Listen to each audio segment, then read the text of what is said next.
Eu, pessoalmente, entendo que o que vale é a data em que o Diário Oficial efetivamente circulou, pouco importando a data que o Diário Oficial aponta. Senão, não teríamos mais mãos a medir. Amanhã, o Diário Oficial, com data de 31 de dezembro, circularia no dia 25 de abril. E o tributo seria exigível desde o anterior 1º de janeiro, atropelando não apenas o princípio da anterioridade, mas também o princípio da irretroatividade das leis tributárias. Bem ou mal, o Poder Judiciário tem dado guarida a essa linha de pensamento. Tanto que, há uns 3 anos, aconteceu o seguinte fenômeno. O Diário Oficial do dia 31 de dezembro, esse que traz o presente de grego para os contribuintes brasileiros, circulou no próprio dia 31 de dezembro. Mas vamos examinar um pouco mais curiosamente como circulou. Eram 10 horas da noite, em Brasília, chovia, numa única banca de jornais foram entregues 10 exemplares do Diário Oficial da União. Todo o episódio foi filmado. Eu não vi o filme, mas pessoas que viram me garantem que no filme aparece um caminhãozinho da imprensa oficial estacionando ao lado da banca de jornais.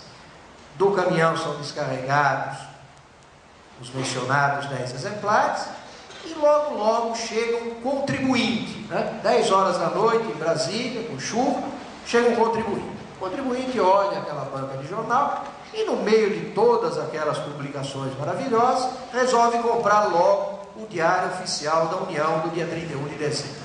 Então aflito ele estava, para saber das notícias, e começa a folhear o Diário Oficial ali mesmo, diante das câmeras, até que se depara com o ato normativo instituidor do novo tributo. E nesse momento sorri feliz para as câmeras. De duas uma, ou era um ator contratado, ou era um débil mental, não há outra saída.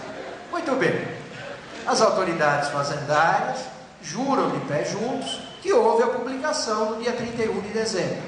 Mas será que houve? A meu ver, o que houve foi um simulacro de publicação, foi um arremedo de publicação, foi uma primeira fornada. A verdadeira publicação deu-se 3, 4 dias depois, quando finalmente o Diário Oficial chegou às repartições públicas, às mãos dos assinantes, enfim, aos locais de costume. Ou alguém em sã consciência vai sustentar que era humanamente possível que 170 milhões de brasileiros estivessem naquela noite, naquela banca, em Brasília, disputando os 10 exemplares do Diário Oficial? É só fazer uma conta matemática. É um Diário Oficial para cada 17 milhões de contribuintes. A questão está sob júdice. Esse dispositivo que eu citei, apenas a guisa de exemplo, do agora projeto de Código de Defesa do Contribuinte, impediria que uma anomalia dessa fosse sequer cogitada, quanto mais vingasse. Por quê? Porque o artigo 10 em questão, com todas as letras, estatui: só está em vigor a lei tributária a partir do momento em que o Diário Oficial chega às mãos dos seus assinantes, chega ao público interessado em geral. Num país onde abusos tributários ocorrem com frequência, essas obviedades são imprescindíveis, segundo me parece. Mas as autoridades fazendárias ridicularizam o Código de Defesa do Contribuinte, tanto que já o alcunharam, como eu mencionei, de Código de Defesa do Sonegador. É a velha tática, ridicularizar para destruir. As pessoas às vezes se intimidam ante o ridículo, mas não nós, que somos cientistas do direito. Nosso compromisso é com a verdade, nosso compromisso é com a ciência. Nós não somos áulicos, como o áulico não era o filósofo Diógenes. Alguém já disse que não há nada de mais moderno nos dias atuais do que invocar os filósofos da antiga Grécia. Então, me permitam, já caminhando para o encerramento de minha fala, contar essa passagem envolvendo o grande filósofo Diógenes, o fundador da escola cínica. Diógenes teve uma vida cheia de aventuras. Ele foi escravo, ele foi comerciante, ele teve momentos de falso, amargou o cárcere, mas nunca perdeu a dignidade, sempre agiu de acordo com as suas convicções. já idoso, resolveu imigrar para Siracusa, cidade que ainda existe, né? Uma cidade siciliana. Na época, a ilha da Sicília era chamada de Magna Grécia. Havia muitas colônias gregas na Sicília, uma delas, Siracusa. Em Siracusa imperava Dionísio. O tirano de Siracusa era Dionísio. Dionísio vivia cercado de bajuladores, né? Era visto até por sábio, né? Falava idiomas, diziam até que ele falava o idioma dos francos, né? Que na época não eram tão conhecidos. E todas as suas loucuras eram aplaudidas. Havia juristas de plantão no palácio de Siracusa que diziam que ele sempre estava certo, que ele sempre tinha razão. Quando Dionísio soube que tinha acabado de chegar um grande filósofo Diógenes, procurou cooptá-lo. Ele achava importante, né, que também Diógenes integrasse a sua corte. Mas Diógenes não se deixou corromper, nem com elogios, nem com presentes, nem com dinheiro. Pelo contrário, vendo qual era a conduta do tirano Dionísio, começou a criticar, tanto que foi expulso do palácio. E, sendo homem de poucos recursos, já idoso, acabou construindo uma choupana nos arredores da cidade. Mas Dionísio Diógenes, o filósofo, né, acabou fazendo amizade com um sofista, Aristipo. Aristipo era diferente de Diógenes, tanto que Aristipo frequentava o palácio de Dionísio, Aristipo comia na mesa de Dionísio, era um homem rico, né? Um homem que se sentia protegido, estava integrado no sistema. Mas Aristipo tinha, né, veneração pelo grande mestre Diógenes, tanto que um dia resolveu visitá-lo, e o visitou assim de surpresa, sem se fazer anunciar. Chegou à casa de Dionísio, Diógenes, um filósofo, no final da tarde. Encontrou Diógenes preparando a sua refeição, a única refeição do dia, um simples prato de lentilhas.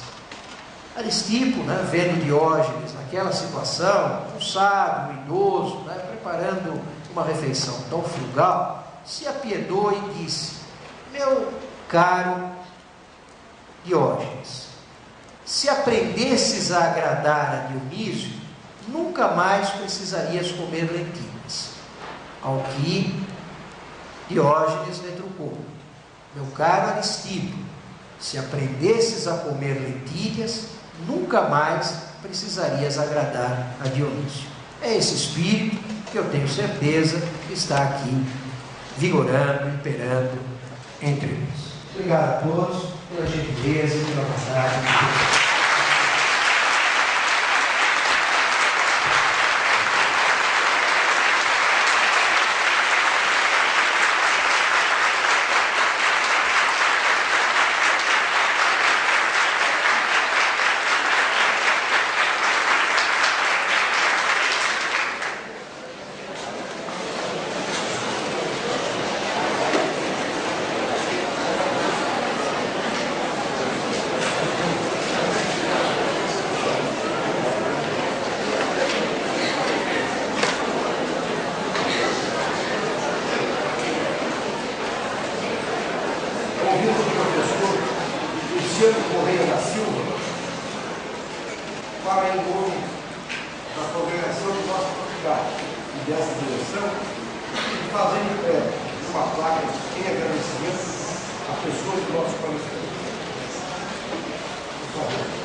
da segunda série que obteve o primeiro lugar no mencionado concurso e que teve a honra de saudar, por favor.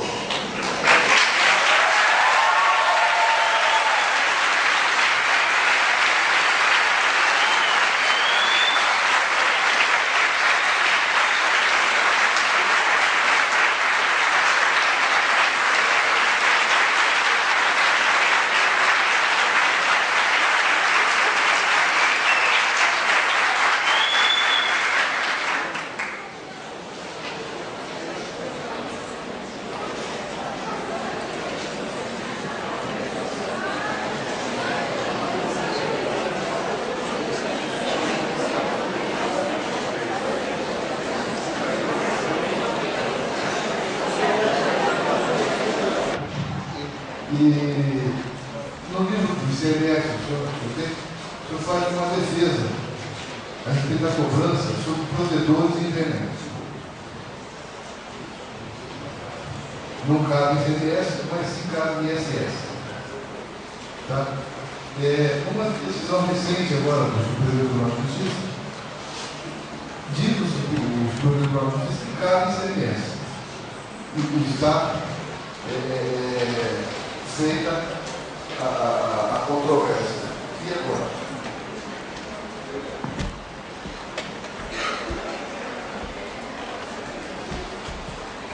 Então, só para nos situarmos no assunto,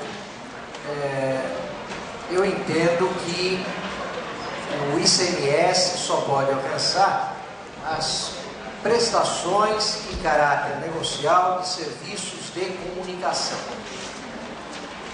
Para que haja esse tipo de prestação, precisa existir aquilo que eu chamo de relação comunicativa. O ICMS comunicação incide sobre a relação comunicativa, ou seja, o fato de alguém colocar à disposição de terceiros os meios e modos para que duas pessoas entre si troquem mensagens, para que duas pessoas entre si se comuniquem.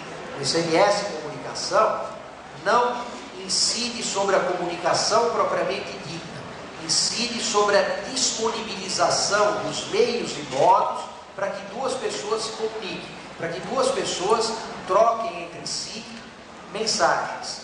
É o que faz, por exemplo, a companhia telefônica. A companhia telefônica coloca à disposição dos usuários uma linha para que as pessoas troquem informações. Sobre o serviço telefônico, há incidência, sim, de ICMS. E sobre o serviço de provedor da internet?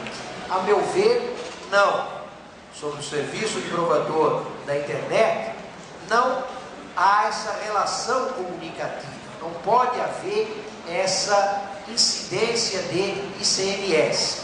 É um assunto técnico que, evidentemente, interessa mais aos colegas que já estão chegando ao final do seu curso.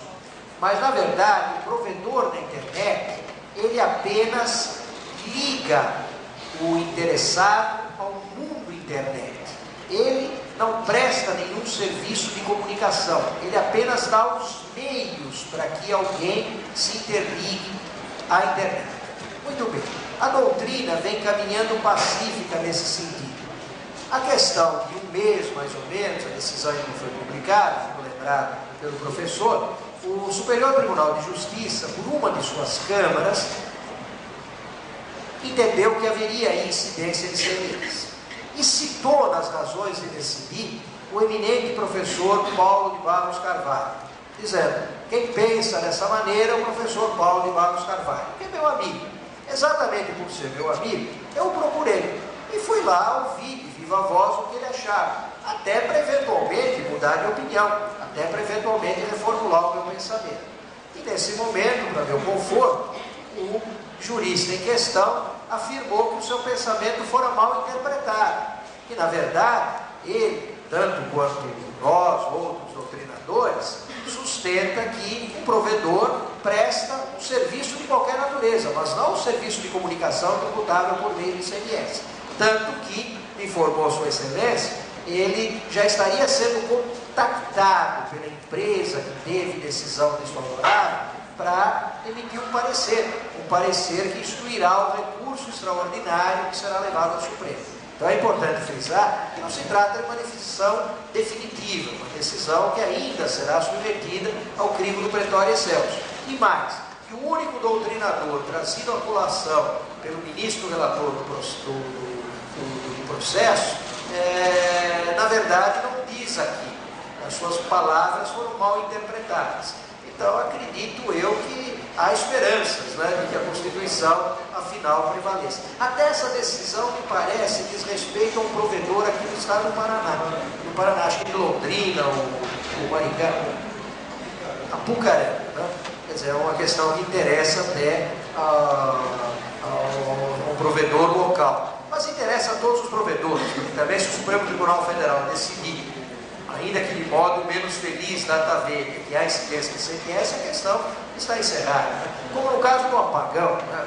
O apagão é inconstitucional a todas as luzes, por mais paradoxal que isso pareça. Mas aí o governo contou com a condescendência do Supremo Tribunal Federal. Né? Em nome de uma hipotética governabilidade, o Supremo, por maioria de votos, não anteviu as inconstitucionalidades berrantes que guiçam as medidas provisórias, né, que giram em torno do famigerado apagão. Obrigado, professor. Achei a sua pergunta muito oportuna, muito atual. Assim, chega às minhas mãos uma pergunta de um colega acadêmico, eu vou procurar responder da melhor maneira possível. Gostaria de saber se o senhor considera o pedágio preço público ou taxa. Obrigado. Bom, eu pessoalmente considero o pedágio uma taxa de serviço, uma taxa devida pelo serviço de conservação da rodovia. Como taxa, o pedágio deveria ser instituído por meio de lei e deveria obedecer ao regime jurídico tributário, ou seja, a todos os princípios que informam a tributação em nosso país. A maioria dos estudiosos vê no pedágio um preço, o que tem ensejado abusos. Não é? Na medida que o pedágio é um preço, dizem, ele pode ser criado por meio de decreto, por meio de portaria, pode ser aumentado ao talante da concessionária, que é o que está acontecendo. Né? Hoje mesmo, a caminho de Jacarezinho, passei na estrada com 3 postos de pedágio. O motorista me informou que esse trecho custa ao usuário da rodovia, acho que R$12, né? Uma quantia datavelha excessiva. Por quê? Porque por força das privatizações, as empresas, não tendo controle, estabelecem o número de postos de pedágios que me parece adequado. E muitas vezes estabelecem o próprio quanto do pedágio. Quer dizer, o governo parece que tem esperança de que a raposa seja comedida na hora de atacar as galinhas. Né? Ora, a raposa atacará as galinhas como é de sua índole, né? Até se fartar. O que deve haver são limites, né? Limites que, a meu ver, se encontram na Constituição. Que ninguém se iluda com a palavra pedágio. Pedágio é um simples rótulo, um rótulo que trai a antiguidade do Instituto. A palavra pedágio vem de pé, vem da época em que as pessoas caminhavam pelas estradas. Nós vamos encontrar pedágios no antigo Império Romano. Quem percorria a Via Ápia, por exemplo, pagava um pedágio às legiões romanas. Vamos encontrar pedágios também na Idade Média. Mas o pedágio, no Brasil pelo menos, está estruturado como tributo, como taxa de serviço. Com base em que faço essa afirmação? Com base no artigo 150, inciso 5 da Carta Magna. O artigo 155 da Carta Magna começa por proibir a criação de limitações fiscais que inibam a circulação de pessoas ou bens pelo território nacional. Não pode haver tributos interestaduais ou intermunicipais que de alguma maneira tornem difícil o trânsito de pessoas ou de mercadorias entre municípios ou entre estados. Mas o mesmo inciso 5 prossegue estatuindo: ressalvada a cobrança de pedágio pela utilização de vias conservadas pelo poder público. Aí está, o pedágio nasce de um serviço, o serviço de conservação da rodovia. Ora, o tributo que nasce do serviço é uma taxa de serviço, que deve, tudo e por tudo, obedecer aos princípios que informam a tributação. Como uma parte da doutrina entende que pedágio não é tributo, é preço, tem havido esses descalabros, né, que repercutem negativamente no nosso bolso, né, enquanto usuários de rodovias. Então, em síntese, essas ideias que eu tenho certeza o professor de financeiro, o professor de tributário desenvolveu como convém no curso regular. Bom, estou vendo que são muitas as perguntas, eu vou procurar ser breve nas respostas, né, também para que não se diga, além de tudo, eu não parava mais de falar. Né? Quais os remédios processuais em que dispõe o contribuinte para os tributos cobrados indevidamente? Bom, vários, né? O mandado de segurança, a ação declaratória negativa, para que se decida que não há relação jurídica tributária, as ações de repetição do indébito, as ações anulatórias do débito fiscal, eventualmente, né, os mandados de segurança coletivos. Os remédios processuais são esses, né, que vocês conhecem, aprendem nas suas aulas de processo. Né? A pergunta deveria ter sido endereçada ontem ao meu eminente amigo, né, e grande processualista, o professor Antônio Carlos Marcano. Mais uma questão. A contribuição sindical cobrada pelas federações de agricultura em todo o país defende o seu teor constitucional, ou seja, a constitucionalidade de sua cobrança. E o Supremo Tribunal Federal tem adotado esse posicionamento. Portanto, se é constitucional a sua cobrança, baseada em quê? Enfim, a pergunta gira em torno da contribuição federativa ou confederativa. Eu, pessoalmente, entendo que essa contribuição é inconstitucional. Ou, pelo menos, veja, então vamos colocar a questão nos devidos termos. A contribuição pode ser exigida, mas o seu pagamento é facultativo, não é compulsório. Quem quiser permanecer federado ou confederado tem que pagar a contribuição. Assim como, se eu quero pertencer ao clube X, eu tenho que pagar a mensalidade, senão eu serei excluído do clube. Muito bem, se o agricultor quiser permanecer ligado à federação, à confederação, aí claro, ele tem que pagar essa contribuição. Mas ele é livre para sair do circuito, como lhe faculta o inciso 5 do artigo 8º da Constituição. O artigo 5 do artigo 8º da Constituição diz que ninguém é obrigado a permanecer ligado a sindicato, à federação, à confederação.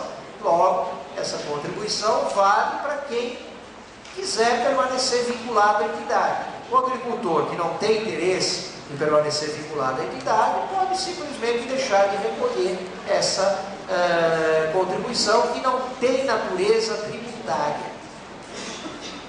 Vejam, eu como advogado também, todo ano recebo um carnê para pagar a contribuição para o sindicato dos advogados.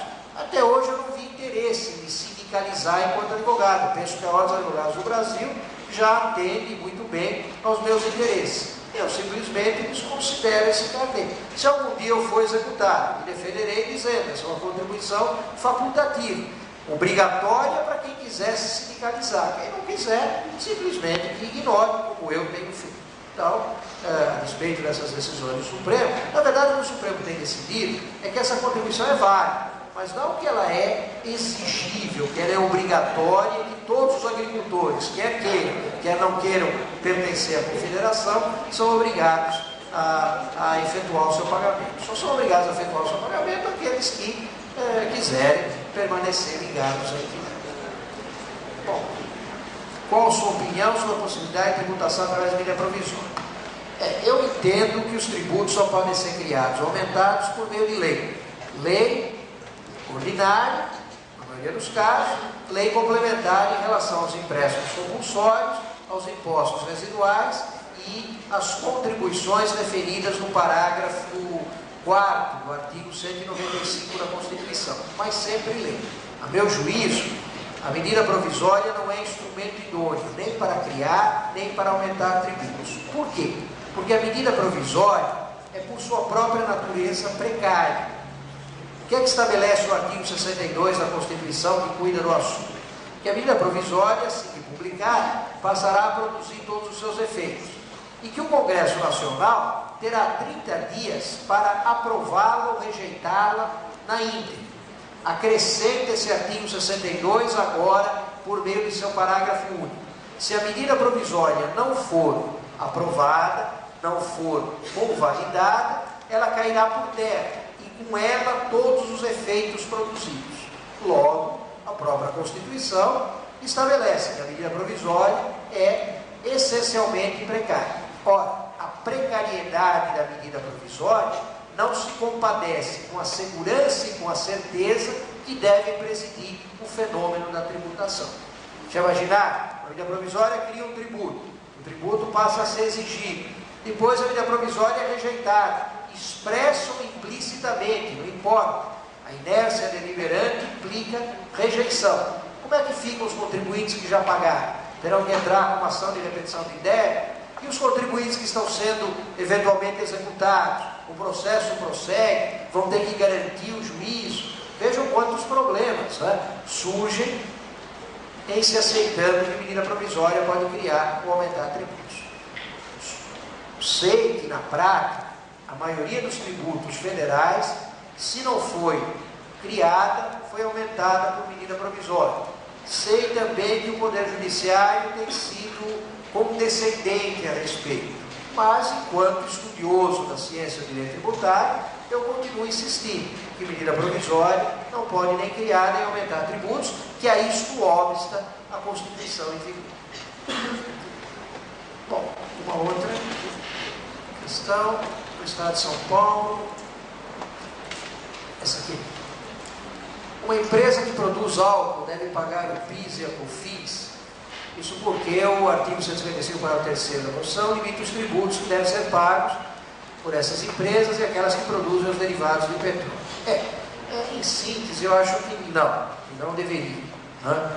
Porque a PIS e a COFINS têm natureza de imposto e o parágrafo 3º do artigo 155 da Constituição estabelece que sobre derivados de petróleo e derivados de álcool, combustíveis, só podem incidir os impostos alfandegários e o ICMS. Mas esse não é o entendimento que tem prevalecido, né? Apesar de muitos trabalhos doutrinários de peso, de expressão, o Supremo continua decidindo que a PIS e a COFINS são devidos. Então, enquanto advogados, nós devemos nos curvar à realidade. Enquanto cientistas, temos que continuar insistindo que a Constituição, nesse particular, não está sendo levada em consideração. Bom, agradeço, né? Essas são as perguntas que na minha vez. Depois, se alguém quiser trocar algumas ideias, terminar os seus trabalhos, eu estarei por alguns minutos à disposição de interesse. Agradecendo a Cicred e a Mulher Norte Pioneira como parceiros no nosso evento, vamos encerrar esta quinta sessão da nossa semana jurídica. Agradecendo a presença de todos e de forma especial ao Dr. Walter Cláudio Carrasco, que muito gentilmente aceitou o nosso convite, deixando seus afazeres na cidade de São Paulo. Muito obrigado pela vossa presença. Peço a todos uma salva de palmas aos nossos conferencistas.